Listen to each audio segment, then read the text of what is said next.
Hello, it's Wednesdays with Chasey Poo and Minou. This week's topic is an awe, and I feel like we haven't had an awe in a while. And it's about dealing with dysphoria, and the best way to deal with your dysphoria is to have a little Minou. Minou is so cute, and whenever you need anything, Minou is there for hugs and cuddles, and Minou falls asleep in my arm. Oh, look at Minou. Minou. I'm going to tell you something about dealing with dysphoria. The first thing is the topic of dysphoria. And I am not saying that anybody who has dysphoria doesn't have dysphoria. I think that anybody could talk about having their own dysphoria, and that's fine. Anybody has the right to do and feel however they feel. But the subject that I do want to bring out is that I feel like this community sets up a lot of people to have more dysphoria than they're supposed to have.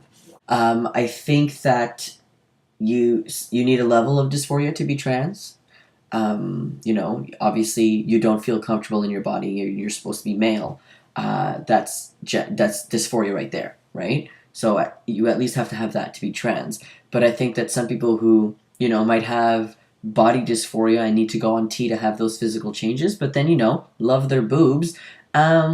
That's fine, and you don't need to be dysphoric about your boobs if you're not dysphoric about your boobs, but I feel that sometimes this community puts pressure on a lot of people to become super dysphoric about their bodies, when in reality, if they really looked inside of themselves, they would see that they're not really as dysphoric as they originally thought. I mean, how can you be okay with people who don't have bottom dysphoria, and then people who don't have top dysphoria, you get mad at them? You can't.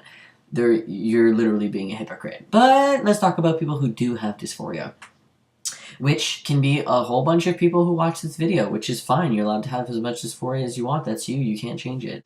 Now, obviously, society and doctors and scientists have constructed the only way for us to deal with our dysphoria is to, have hormone and surgical procedures in order for our bodies to resemble what is supposed to be.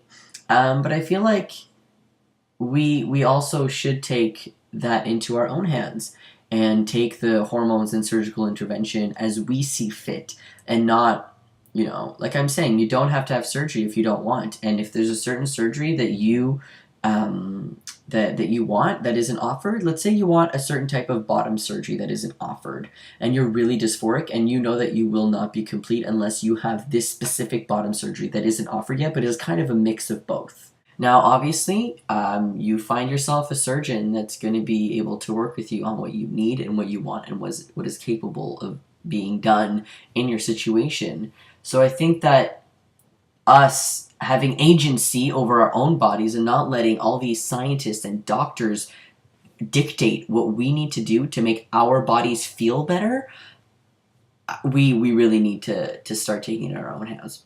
And it's fine if you want to go exactly how the doctor tells you, because that's how you feel comfortable. I mean, that's what I did, right? I went on hormones, and because that's the recommended thing to do when you're trans. And I didn't go the same route for surgery, though. I waited. Even though, I would have been able to have surgery, 2 years ago, I waited, and I took it in my own hands, and I just waited. I'm like, look, I'm not ready, and I'm allowed to be not ready. I mean, you is going crazy right now. Why don't you just be a good kitty and stop biting me? I am not food. I am your friend. Love me. Now, if you can't get to surgical and hormonal deals, I actually came out as trans when I was 15, and I wasn't able to get on T till I was 19. So those 4 years, I really had to deal with dysphoria, and how I did that was I made YouTube videos. As fucking dumb as that sounds, that shit helped me so much. I was able to connect with people who were trans all over the world, and people in my own country, and in my own city, that I was able to talk to about the progress. And really having people to talk to who have been transitioning and who are transitioning and etc. really helped me in seeing a future for myself as who I actually am supposed to be and who I want to be.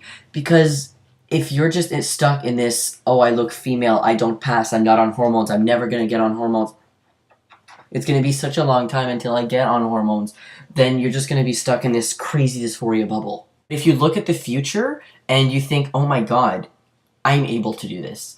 In the next 4 years, I have a plan.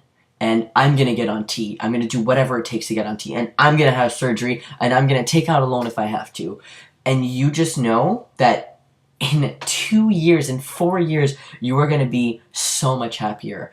And in order for you to get to that, you need to be happy right now, and you need to get to that point. So you need to contact people online and get as many resources as you can. Somebody contacted me the other day and asked me how much T is and if their insurance. I asked them which insurance they're with, if their parents had insurance, and they told me they have Prevera. I'm not American, so I really don't know. It's like a division of Blue Cross. And I got all the information for them, and I was able to actually find out that that insurance company covers top surgery. And I'm not sure if it covers like T or anything like that, but see, just that's one example of somebody who's been depressed, who hasn't been able to really come out, and who hasn't, you know, because they're only 17, and they just feel like really stuck in this dysphoria bubble. And by seeking out other people, you know, on the FTM groups on Facebook, and, you know, talking to me and talking to other people, they were able to find out that I mean, when I told them that it's covered, they weren't crying, because obviously they're on Facebook chat, but you could tell that they were just ridiculously happy, and they couldn't believe that something like that could actually happen because of the info that I was able to give to them. And that really helps. And then when people who are in their dysphoria bubble are able to break out of it and actually seek help and see that there is something great that's going to happen later on. And, you know, there are some people who won't be able to get on T for a really long time, but having the support of the community, even though you're pre-everything, we still fucking accept you and we still love you. It's okay. You don't have to be on hormones or have surgery in order for us to accept you. My fucking arms are open to anybody who identifies as trans or who is trans. Come to me. Come to us. I made it sound like I am the community. That made me feel... no. Okay, that's it. That's all. I did a post on Tumblr. It's very provocative, because my surgery is in 16 days, and I took some topless pictures of myself.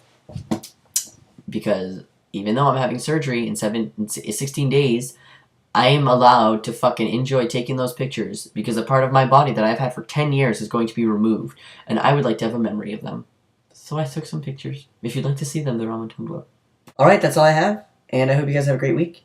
And we will be having an audition video, and where you guys are going to be able to audition soon. You'll know all the details in the next week. The video will be up in this week, though, because I am leaving for surgery next Wednesday. Alright, I hope you guys have a great week.